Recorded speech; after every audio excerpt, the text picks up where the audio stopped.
안녕하세요. 저는 다음 달 출산을 앞둔 30대 후반의 임산부입니다. 이 시기 임산부 대부분은 남편과 함께 아기용품을 준비하고 태어날 아기의 얼굴을 상상하며 행복한 시간을 보내겠지만 저는 남편과 이혼하고 친정엄마와 함께 출산 준비를 하고 있어요. 제 이야기를 적기 위해 지난 임신 기간을 떠올려 보니 다사다난이라는 단어가 떠오릅니다. 제 인생을 통틀어서 이렇게까지 화를 낸 적이 있었나 싶을 정도로 화를 많이 냈고 잘 풀리지 않은 현실에 답답해하며 스트레스를 많이 받았던 것 같아요. 출산을 앞두고 마음으로만 간직하고 있기에는 너무 속상하고 힘들어서 오늘 여기에 저의 한풀이를 한번 해볼까 합니다. 아는 동생의 푸념이라 생각하시고 끝까지 잘 들어봐 주세요. 우리 규민이가 대기업에 다니는 거 아시죠? 제가 혼자 이렇게까지 아들을 키우기 정말 힘들었어요. 그래서 저는 같은 대기업에 다니는 여자와 결혼을 시키려고 했는데 사람 인생은 우리네 마음대로 안 되네요. 그렇죠? 이야기를 시작하려니 상견례 날 시어머니가 하신 말씀이 먼저 떠오르네요. 제 남편은 어렸을 때 아버지가 사고로 돌아가셨습니다. 시어머니는 홀로 어린 남편을 키우기 위해 나물부터 시작해서 각종 채소, 과일류 등을 시장에서 팔아 돈을 버셔서 악착같이 모은 돈으로 남편을 애지중지 키우셨어요. 어려운 형편에도 공부를 꽤 잘했던 남편은 수도권 대학교를 장학금을 받으며 졸업하고 중소기업에 다니다가 대기업 영업직에 입사했습니다.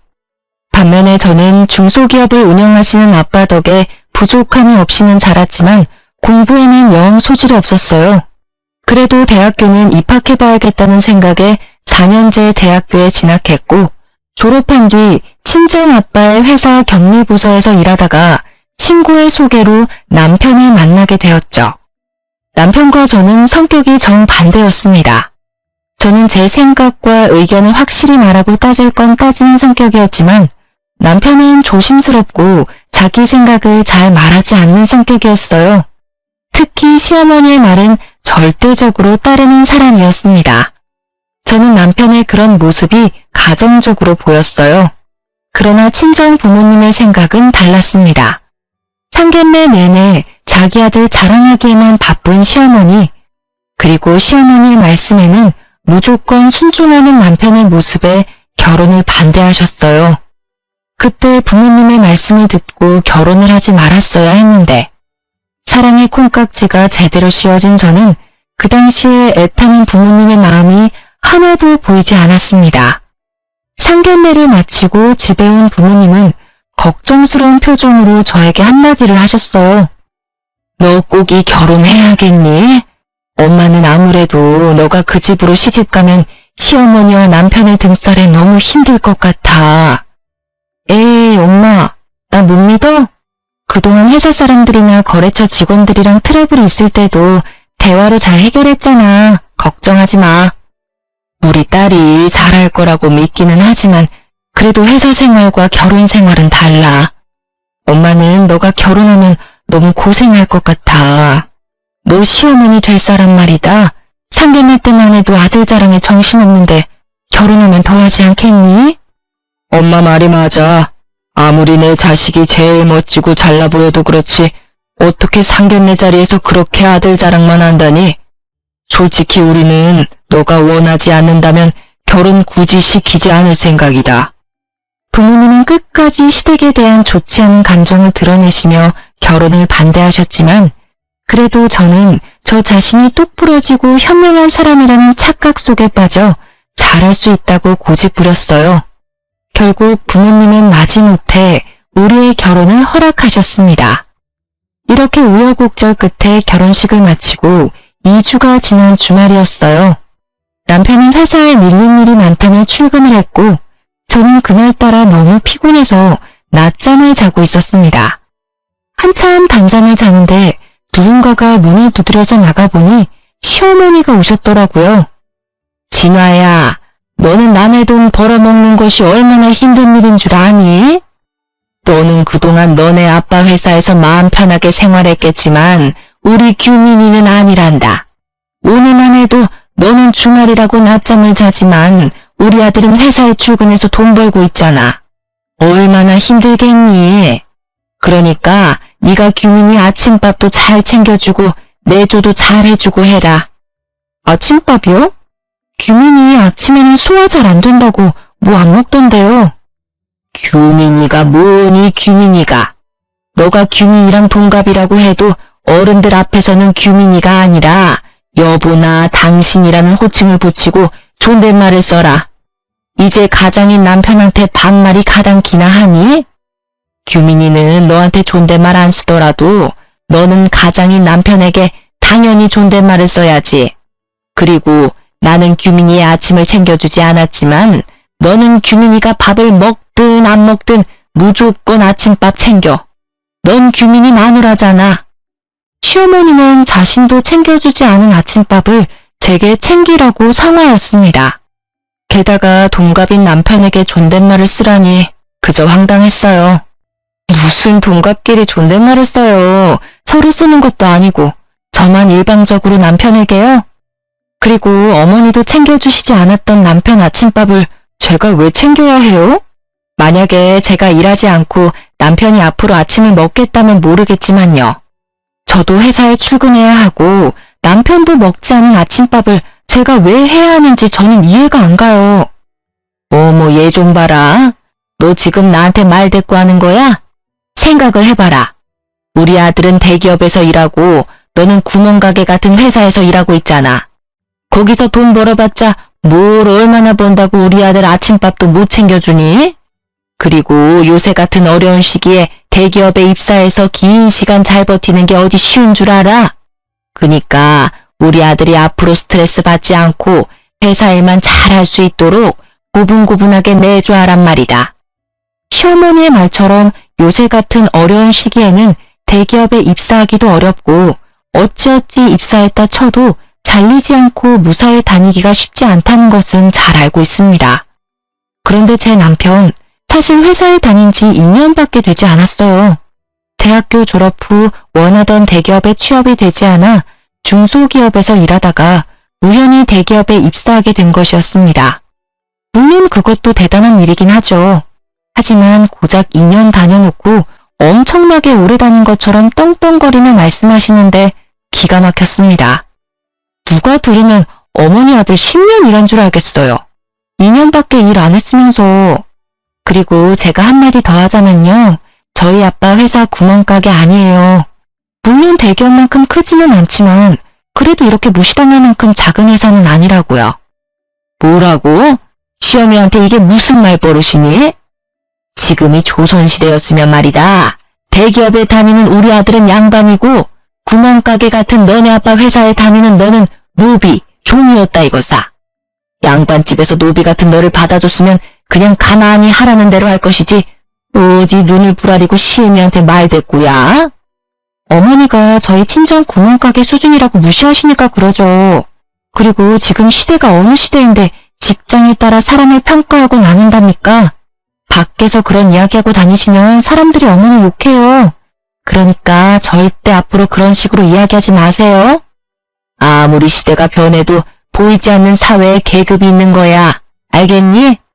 이래서 같은 대기업에 다니는 참한 처자를 며느리로 삼았어야 했는데 저거는 애가 고분고분하지도 않고 그런다고 우리 아들이랑 급이 맞게 대기업에 다니는 것도 아니고 어쩜 애가 어른한테 단 한마디도 지지를 않아? 저는 시어머니의 발언에 황당하고 기가 막혔습니다. 21세기의 대기업, 중소기업 운운하며 사람을 양반, 노비로 급을 나누는 게 말이 되나요? 그리고 솔직히 대기업이라고 해서 무조건 복지나 근무 환경이 좋은 것도 아니고 중소기업이라고 해도 급여나 복지가 좋은 회사들도 많이 있지 않습니까? 게다가 아빠의 회사는 중소기업이지만 대기업 못지않게 월급도 많이 주고 복지도 좋기로 소문난 회사였어요. 이런 아빠의 회사를 구멍가게라고 하며 무시를 하니 저도 가만히 있을 수가 없었습니다. 저는 제 성격상 시어머니께 마음에 없는 소리 하기도 싫었고 그저 저의 솔직한 생각을 말한 것뿐인데 시어머니는 제게 크게 화를 내셨습니다. 시어머니는 저같이 할 말 다 하는 며느리가 잘못되었다고 생각할 수도 있겠지만 솔직히 21세기의 회사에 따라 양반, 노비 등으로 계급을 나누고 사돈이 운영하는 회사를 구멍가게라고 하며 비하하는 것이 더 잘못된 것 아닌가요? 하지만 시어머니는 본인의 언행에 문제가 있음을 전혀 생각하지 않고 오히려 제게 화만 잔뜩 내다가 집에 가셨습니다. 그리고 그날 저녁 남편이 퇴근했는데 시어머니께 모든 상황을 들었는지 화가 잔뜩 나 있더라고요. 우리 엄마한테 다 들었어. 그냥 엄마한테 곱게 말하면 어디가 덧나냐? 넌 어쩜 그렇게 매사에 하나하나 다 따지려고 들어. 어머니가 나한테 무슨 말씀을 어떻게 하셨는지는 알고 그딴 식으로 말하는 거야? 다짜고짜 화부터 내기 전에 상황 파악 먼저 하지 그래. 대충 들었어. 우리 엄마가 너가 우리 집안 사람이 되었으니 기강 잡으려고 조금 뭐라고 하신 것 같은데 그냥 알겠다고 하면 되는 거 아니야? 기강? 야, 우리 부모님이 언제 너한테 기강 잡는답시고 막말한 적 있냐? 그리고 어머니가 나한테 무슨 말씀을 하셨는지 알아? 우리 아빠 회사가 구멍가게란다. 솔직히 내가 다니는 회사처럼 대기업은 아니잖아. 그리고 우리 엄마가 옛날에 시장에서 일하셔서 말이 원래 거칠어. 그거 모르고 결혼한 것도 아니면서 왜 그래? 그래, 네가 다니는 그 잘난 회사에 비해선 규모가 작으니까 우리 아빠 회사가 구멍가게 수준인 건 그렇다 치자. 그런데 어디 그뿐인 줄 아니? 대기업에 다니는 너는 양반이고 중소기업에 다니는 나는 노비란다. 내가 노비라는 소리를 들으면서도 참고 있었어야 해? 우리 엄마가 그런 말을 했다고? 그건 못 들었는데. 아무튼 엄마가 말은 거칠어도 마음은 여린 분이니까 너도 욱하지 말고 그냥 그러려니 하고 살아. 너는 그게 가능해도 나는 절대 그렇게 못해. 내가 어머니한테 말하지 못할 게 뭐야? 넌 그래도 며느리잖아. 그냥 어른인 우리 엄마한테 좀 지고 살면 안 돼? 적당히 한 귀로 듣고 한 귀로는 흘리면서 살면 안 되냐고. 야, 내가 너랑 결혼하면서 너네 집 힘들다고 해서 이 집도 해오고 결혼식 비용이나 혼수도 다 반반으로 했는데 노비라는 소리나 들으면 무시당하면서 살아야 해? 난 그렇게는 못 살아. 솔직히 저희 부모님은 시댁에 기죽어 살지 말라는 의미에서 신혼집을 마련해 주셨습니다. 그것도 남편 회사가 서울에 있으니 남편 회사 근처로 마련해 주셨죠. 반면에 시댁은 남편이 대기업에 다녀도 경제적으로 넉넉하지 않다는 이유로 아무것도 해주시지 않았어요. 그러면서 도리만 강요하는 시어머니한테 화를 내는 저를 남편은 이해하지 못했습니다. 우리는 합의점 따위는 없는 평행선 같은 싸움을 했고 그 뒤로 남들은 깨를 볶는다는 신혼임에도 불구하고 남남처럼 아무 말도 하지 않고 지냈어요. 그렇게 일주일이 지났습니다. 한동안 냉전 상태였던 남편이 제게 할 말이 있는지 쭈뼛쭈뼛 다가오더라고요. 다음 주 주말에 약속 잡지 마. 사실 엄마가 이모들이랑 개모임에서 1년에 한 번씩 펜션 잡아서 1박 2일로 놀러가. 이번에는 우리 쪽에서 준비해야 하는 차례라서 다음 주로 펜션 예약해놨어. 너도 같이 가야 해. 그럼 다음 주에 시이모님들 모시고 1박 2일 여행을 가야 한다고? 그런 걸 너 혼자 일방적으로 정하면 어떡해? 내가 말을 하려고 해도 너가 화가 잔뜩 나 있는데 어떻게 말을 거냐? 뭐 어찌됐든 지금 말하잖아. 그리고 이미 펜션 예약도 다 해서 너는 그냥 다음 주에 이모들이랑 같이 여행이나 가면 되는데 뭘 걱정이야. 아무리 그래도 시이모님이 두 분이나 계시는데 내가 얼마나 불편할지는 생각 안 해? 우리 이모들이 널 잡아먹기라도 하냐? 그리고 매번 가는 것도 아니고 1년에 딱 한 번, 1박만 하는 건데 뭐가 그리 걱정이야. 아휴, 말을 말자. 펜션은 어디로 잡았는데? 남편은 강원도 쪽으로 펜션을 잡았다며 펜션 이름을 제게 알려주었습니다. 핸드폰으로 찾아보니 시설도 깔끔하고 바닷가 앞쪽이라 분위기도 꽤 좋아 보였어요. 그런데 주말 가격을 보니 1박에 무려 140만 원이나 하더라고요. 뭐야, 1박에 140만 원? 설마 이 돈 다 낸 건 아니지? 당연히 냈지. 이번에 우리 결혼하며 이모들한테 축의금도 꽤 받았고 게다가 너는 중소기업이지만 사장님 딸이고 나는 대기업 사원인데 친척들한테 당연히 우리가 사야 하는 거 아니야? 야, 우리가 부부인데 100만 원이 넘는 금액을 쓰려면 서로 상의를 해야 하는 거 아니야? 나한테는 말 한마디도 없이 네 마음대로 그 금액을 막 써? 내가 우리 집 여행해서 네 돈 달래? 어차피 내가 번 내 돈으로 펜션 비용 결제하겠다는데 뭐가 잘못됐어? 넌 좀 따지고 들지 마. 우리는 서로서로 이해하지 못했고 그 뒤로도 만나기만 하면 원수처럼 싸워댔습니다. 하지만 원래 신혼 때는 치약 짜는 것이나 양말 벗는 것과 같은 사소한 것으로도 많이 싸운다고들 하니까 남편과 저 또한 서로 맞춰가는 과정이라고 생각했어요. 그렇게 일주일 뒤 저는 시어머니와 시이모님들을 모시고 남편이 예약한 펜션으로 떠나게 되었습니다. 확실히 1박에 100만 원이 넘는 곳이라 그런지 시설이 정말 좋았고 그래서인지 시어머니도 시이모님들 앞에서 뿌듯해 하시는 것이 보였어요. 비싼 곳이라 그런지 정말 좋구나. 그런데 이거 누가 돈을 냈니? 당연히 내가 돈 냈지. 근데 왜요? 참나. 우리 아들 주말에도 쉬지 않고 일했는데 그 돈 쓰기 아까워서 그러지. 다음부터는 진아 네가 번 돈으로 펜션도 예약하고 하려무나. 저번에 그랬잖아. 너희 친정 구멍가게 수준 아니라고. 어디 너희 친정 수준 한번 봐보게. 다음 여행 때는 진아가 펜션도 직접 예약하렴. 그래. 우리 동생도 이제 좀 여유롭게 살아야지. 솔직히 우리 동생 그동안 혼자 규민이 키우면서 힘들었으니 이제 노년에는 며느리 효도 받으면서 살아야지 않겠어? 진아 너가 이제 시어머니 잘 모시고 여행도 좋은 곳에 여기저기 다니고 해.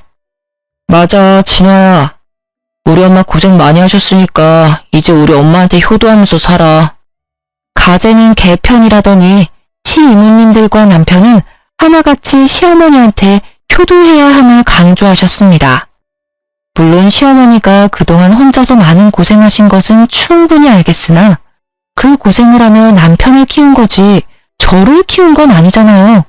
막말로 시어머니가 저 아기 때 저를 돌봐주신 것도 아니고 제가 학교 다닐 때 학비를 대주신 것도 아닌데 제가 왜 시어머니한테 효도할 것을 강요받아야 하는지 이해가 잘 되지 않았습니다.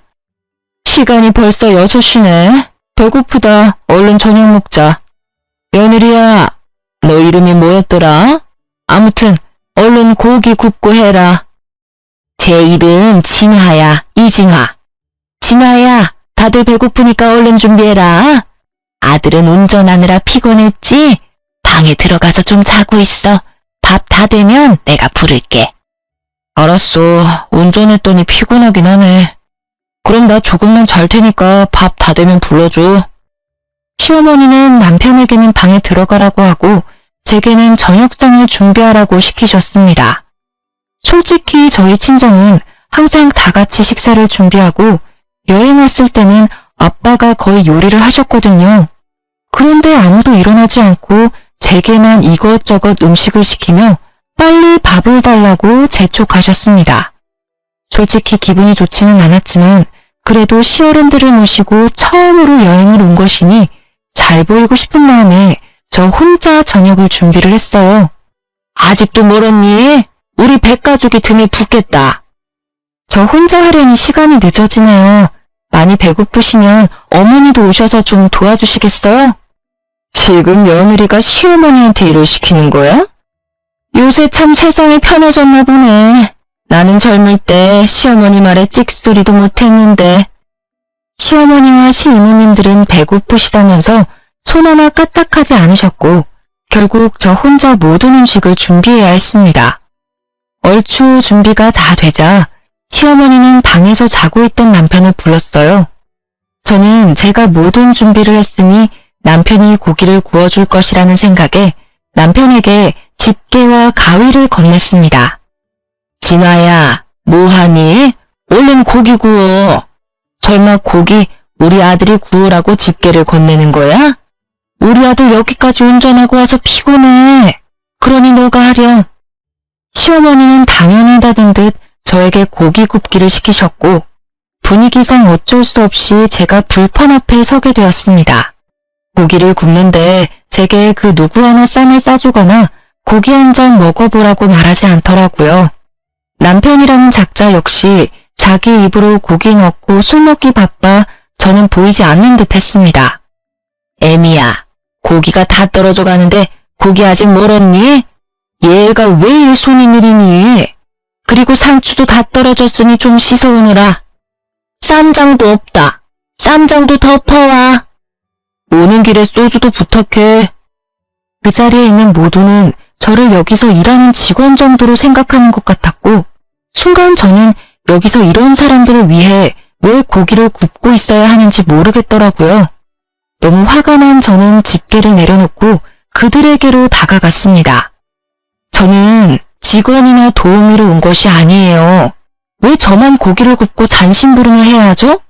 제가 일한다고 일당을 받는 것도 아닌데요. 장규민, 너 고기 먹을 만큼 먹었으니까 이제 네가 직접 해. 우리 아들 평일에도 힘들게 일하는데 너는 여행 와서도 꼭 우리 아들을 잡아야 속이 후련하니? 이 집 며느리 성격이 장난 아니네. 그럼 여기서 고기를 네가 구워야지 누가 구워? 평일에는 일하고 오늘은 운전하느라 힘든 우리 조카가 굽니? 아니면 나이든 우리가 굽니? 일할 사람이 너 말고 또 누가 있어? 원래 이런 데서는 당연히 며느리가 해야 하는 거야. 죄송한데 저는 온 가족이 다 함께 식사 준비하는 집안에서 자라서 이모님 말씀대로 하지는 못하겠네요.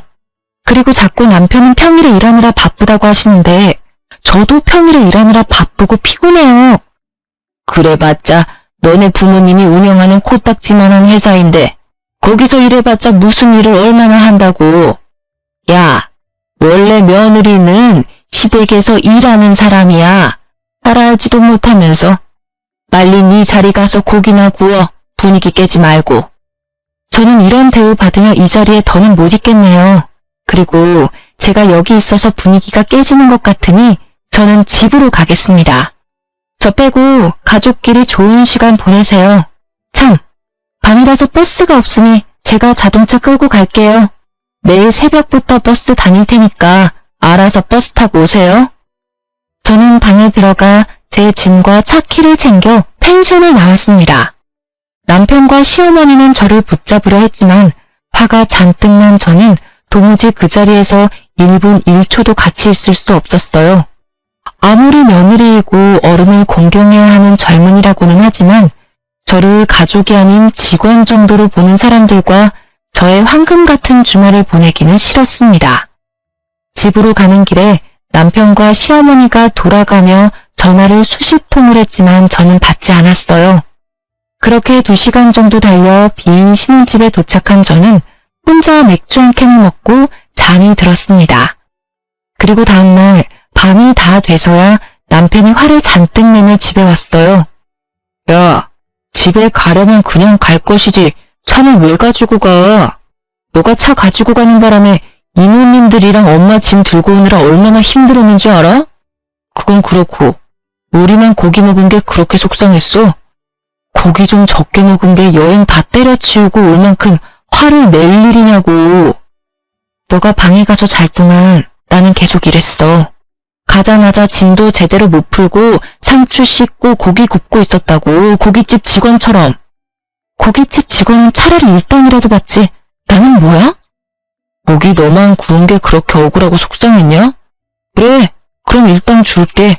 얘따, 여기 수고비 10,000원. 됐지? 남편은 제 앞에 10,000원짜리 집 한 장을 던지고는 큰 방으로 들어가 버렸고 그날 밤 남편은 나오지 않았습니다. 혼자 거실에 앉아있는데 제 생각은 눈꼽만큼도 없는 남편과 같이 살아야 할지 말아야 할지 고민이 되더라고요. 솔직히 이혼녀가 되기는 싫은데 또 이렇게 살기는 더더욱 싫었던 저는 밤새 고민 끝에 어렵게 이혼을 결심했습니다. 그날 저녁 저는 퇴근하고 온 남편에게 이혼 서류를 내밀고 친정으로 향했어요. 부모님께 그동안 있었던 일들을 다 이야기하니 그런 막대먹은 시댁과는 아기 생기기 전에 빨리 정리하는 게 낫다고 하시며 저를 위로해 주셨습니다. 그런데 문제가 생겼어요.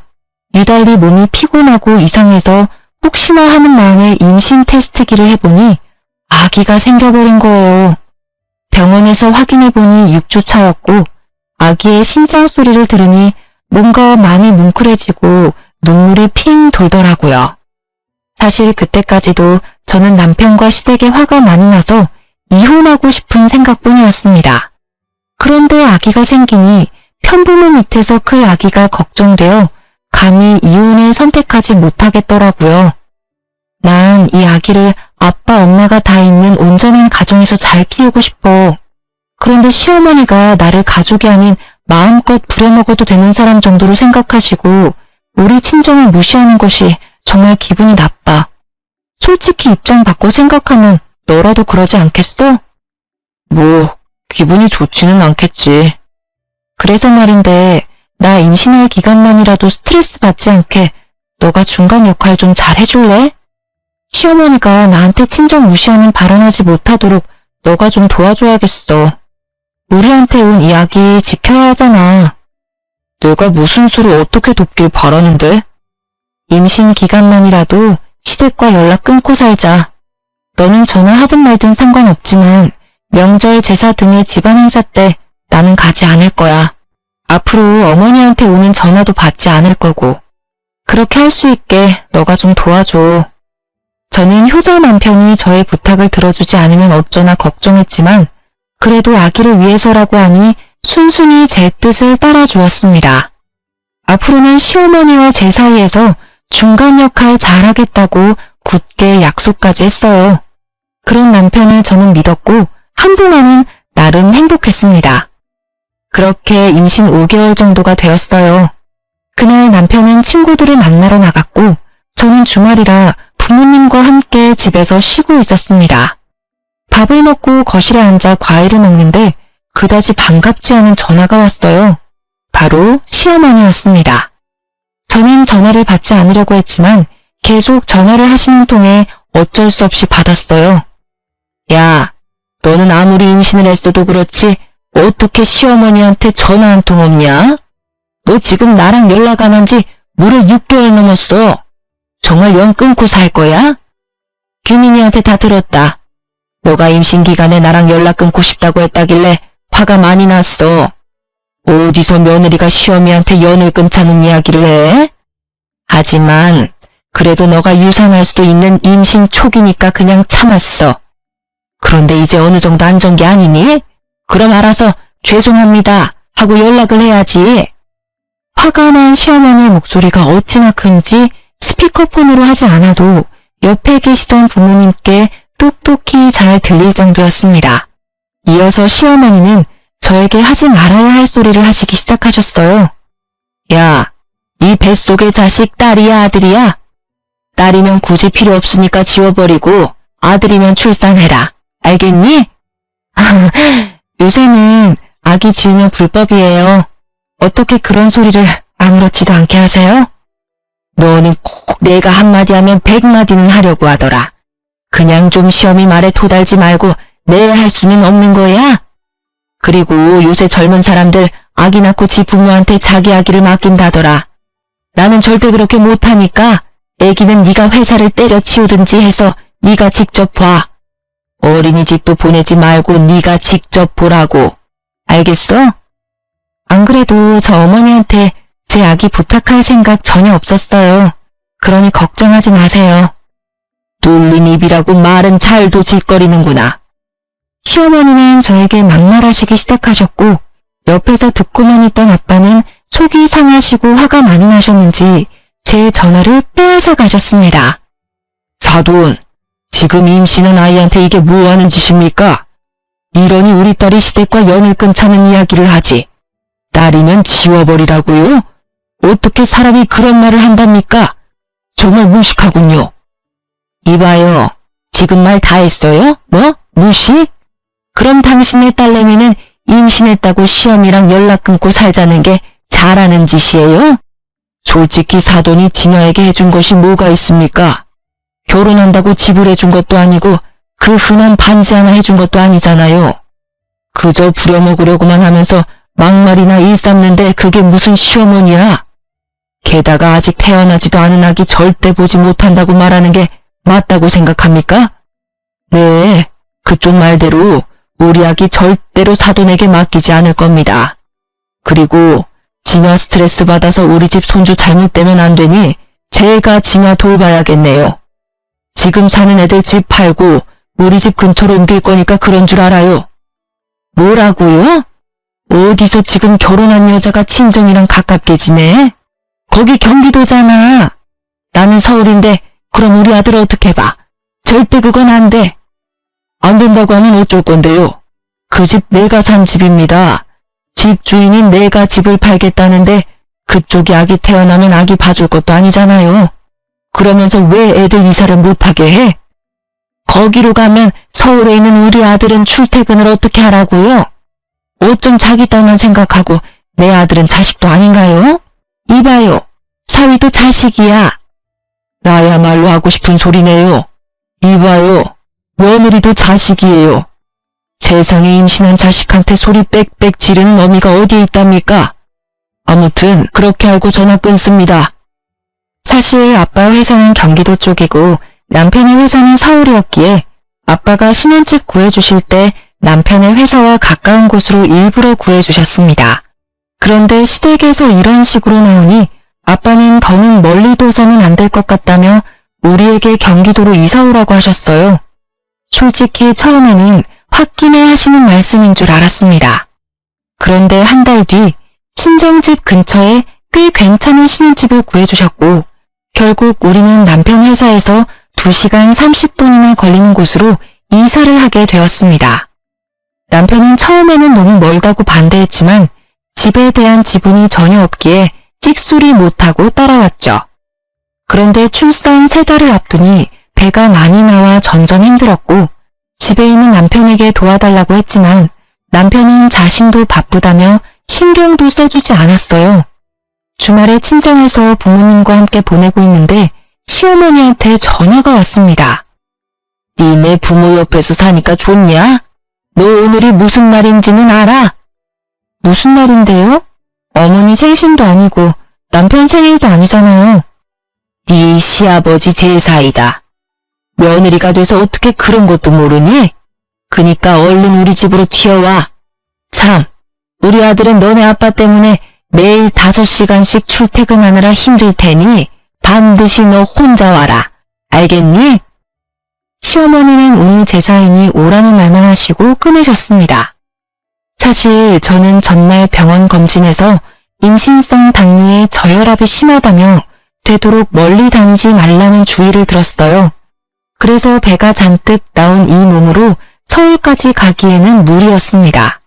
게다가 제가 시댁에 가면 가정부처럼 일만 하다 올 것이 뻔했고 무엇보다 아버지 제사에 아들인 남편도 참석 안 하는데 얼굴 한 번 못 본 제가 굳이 갈 필요는 없잖아요. 그래서 저는 시댁에 가지 않고 친정에서 낮잠을 잤어요. 그렇게 3시간 정도 지났으려나요? 계속 들리는 진동소리에 잠이 깨서 핸드폰을 보니 시어머니가 전화를 100통이나 하셨더라고요. 지금 전화 받아봤자 욕설만 들을 것이 뻔하기에 저는 계속 울리는 핸드폰을 받지 않았습니다. 그리고 잠시 후 누군가 친정집의 대문을 두드렸어요. 엄마가 깜짝 놀라 문을 열어보니 문 앞에는 시어머니가 계셨고 화가 난 표정으로 제 이름을 부르셨죠. 이진화, 너 이 시어머니 말이 말 같지가 않냐? 너네 시아버지 오늘 제삿날이니까 당장 튀어오라고 했어 안 했어? 그런데 너는 친정에서 퍼질러 잠이나 자?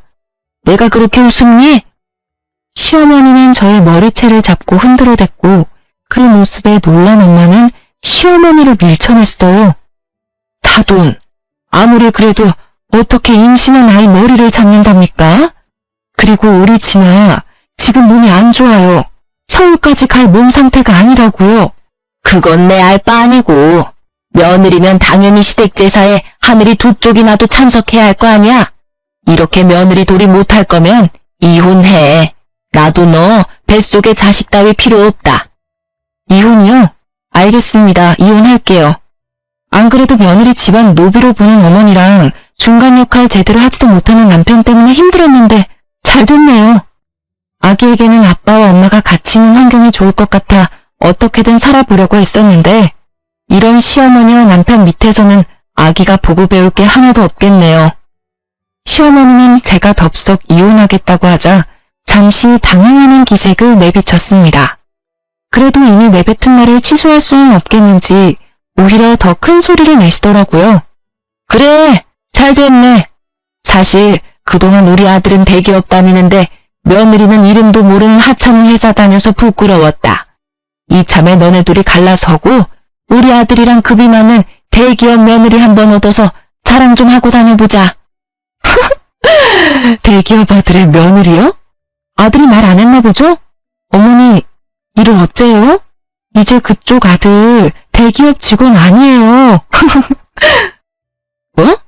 뭔 소리야? 우리 아들 대기업 잘 다니는데 무슨 소리를 하는 거야? 임신하더니 정신도 나버렸니?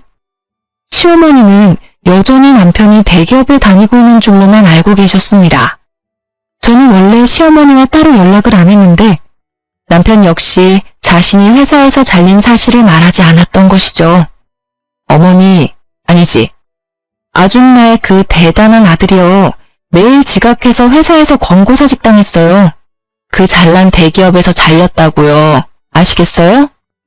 시어머니는 제 말을 끝까지 믿지 못하겠다고 하며 친정집을 박차고 나가셨습니다. 사실 경기도로 이사하고 남편은 2달도 안 돼서 해고당했어요. 남편이 하던 일이 영업이라 거래처와의 신뢰가 정말 중요한데 남편이 중요 거래처와 미팅을 늦게 와서 거래가 여러 번 취소되었다고 해요. 솔직히 더 젊고 능력 좋은 사람들이 줄 서서 기다리는 대기업에서 기업 이미지 깎아먹는 남편을 계속 데리고 있을 필요는 없잖아요. 그래서 권고사직을 당하게 되었죠. 반면 저는 여전히 아빠 회사에서 일하고 있었습니다. 그날 저녁 부모님은 남편을 불러 둘이 당장 이혼하라고 하셨어요. 저는 알겠다고 했으나 남편은 그래도 아기가 생겼는데 죽어도 이혼 못 해주겠다고 고집을 피우더라고요. 뱃속의 아기를 생각한다는 사람이 너네 엄마 하나 제대로 막지 못하냐? 솔직히 너네 엄마가 그동안 나한테 얼마나 막말을 했어? 게다가 오늘은 너네 아빠 제사인데 오지 않았다고 여기까지 쫓아와서는 내 머리채를 잡더라. 나는 내 자식이 이렇게 폭력적이고 말도 무식하게 하는 어머니를 닮을까봐 무서워. 앞으로는 내가 잘할게. 그러니까 제발 나 한 번만 봐주라. 우리 아기 아빠 없는 자식으로 키울 거야? 요새 여자 혼자 아기 키우기가 얼마나 힘든데. 너같이 무능하고 엄마만 알고 자기 가족들은 모르는 사람을 아빠로 두는 것보다는 나 혼자 아기 키우는 게 훨씬 더 나은 것 같아. 그러니까 헛소리 그만하고 우리 이제 갈라서자. 그러게 처음부터 잘했어야지. 짐 안 빼면 네 집 모조리 다 버릴 테니까 그런 줄 알아. 남편은 무릎까지 꿇으며 이혼하기 싫다고 하며 빌었지만 저는 이미 남편에 대한 신뢰를 잃었기에 하루라도 같이 살 수가 없었습니다. 그렇게 남편은 한참을 울며 빌다가 친정에서 나갔고 저는 그날 밤 친정에서 잠을 잤어요. 다음날 회사를 마치고 신혼집에 가보니 여전히 남편의 짐들이 있었습니다. 확 버리려다가 그래도 최소한의 예의는 지키고 싶어서 남편의 짐을 대충 구겨넣고 시댁에 퀵으로 보내버렸어요. 이혼 서류와 함께요. 그리고 저는 신혼집의 비밀번호도 바꿔버리고 친정으로 갔습니다. 그렇게 3시간 정도 뒤 시어머니한테 전화가 왔어요. 아가야, 그동안 내가 정말 미안했다. 이 늙은이가 정신줄을 놨나 보다. 정말 미안해. 그러니까 그만 화 풀고 우리 아들 좀 받아주면 안 될까? 내가 손주도 잘 돌봐주고 이제는 너에게 막말도 하지 않을게. 정말 너를 내 딸로 여기며 평생을 받들며 살게. 그러니까 한 번만 화 좀 풀어주렴. 이미 신뢰도 잃고 같이 살 이유도 없는데 제가 왜 그래야 하죠? 저는 아줌마와 아줌마 아들과 더는 대화할 이유도 가치도 없습니다. 말 길어져봤자 피차 좋지 않을 테니 전화 끊을게요. 시어머니는 저를 어떻게든 붙잡고 싶었는지 말을 더 하려 했지만 저는 그냥 끊어버렸습니다. 그 뒤로 저는 경기도의 신혼집을 팔아버렸고 이렇게 저와 남편은 이혼하게 되었어요. 내심 여기에 있는 사연들처럼 남편이 이혼 못하겠다고 버텨서 소송까지 가면 어쩌나 했거든요. 그런데 다행히 남편이 깔끔하게 협의 이혼을 하더라고요. 대충 알아보니까 이혼 소송을 하는데 드는 돈이 한두 푼이 아니라면서요. 아마 남편은 백수의 집도 없고 위자료를 내줘야 할 판국이 되니 울며 겨자 먹기로 어쩔 수 없이 합의해 준 것 같았습니다. 그리고 지난주 남편이 친정집으로 저를 찾아왔습니다. 아주 꾀질지한 모습으로요. 무슨 일이냐고 물으니 남편이 대뜸 제 손을 잡는 거예요. 진아야, 나 좀 살려줘. 사실 우리 엄마가 화장실에서 얼마 전에 쓰러지셨어. 그래서 지금 사경을 헤매고 있는데 병원비가 한 푼도 없어. 제발 불쌍한 사람 돕는다 생각하고 병원비 좀 주면 안 될까? 어? 그럼 내가 정말 평생 널 은인으로 생각하고 살게. 어머, 어머니께서 그리 되셨어? 어쩌면 좋아. 너 회사도 잘리고 많이 힘들었겠다. 잠깐만. 저는 집 안으로 들어와 제 지갑을 꺼냈어요. 그리고 지갑 안에 있던 10,000원을 꺼내들었습니다. 이를 어쩌나? 지갑에 10,000원밖에 없네? 옛다 병원비. 이거 갖고 가서 잘 치료해드려. 야, 장난해? 우리 엄마가 사경을 헤맨다는데 이러고 싶어? 솔직히 나는 이 상황에서도 자업자득이라는 단어밖에 생각이 안 나네. 너네 엄마 그동안 얼마나 나를 괴롭게 하고 막말을 일삼았니? 나를 가족은커녕 그저 부려먹을 생각뿐이셨는데 내가 왜 너네 엄마의 병원비를 보태줘? 난 그렇게 마음이 넓은 사람이 아니라서 그렇게는 못하겠다. 10,000원으로 병원비 쓰면 되겠네. 저는 10,000원을 던지고 문을 쾅 닫아버렸습니다. 이렇게 저는 출산을 앞에 두고 남편과 이혼하게 되었어요. 사실 제 아기에게 화목한 가정, 좋은 아빠를 만들어주지 못해 미안합니다. 되도록 가정을 지키며 살려고 했는데 워낙 제 성격이 세서 참지 못하고 갈라서고 말았네요. 제 사연을 듣는 청취자분들 중에는 저보다 더 현명하게 이 상황을 대처하실 분도 계시겠지만 저로서는 이게 가장 나은 방법이었습니다. 어찌되었든 저는 이미 남편과 갈라섰고 이혼한 것에 대해 후회하지는 않아요. 그리고 앞으로는 과거에 얽매이지 않고 더 강해질 것입니다. 곧 저는 엄마가 되니까요. 엄마가 되는 것이 걱정되고 많이 떨려요. 그래도 제 사연을 듣고 계시는 인생 선배님들에게 응원의 말 한마디씩 들으면 힘이 날 것 같습니다. 우리 아기 무사히 잘 태어나서 행복한 꽃길을 걸을 수 있도록 좋은 말 부탁드려요. 지금까지 제 이야기 들어주셔서 감사합니다.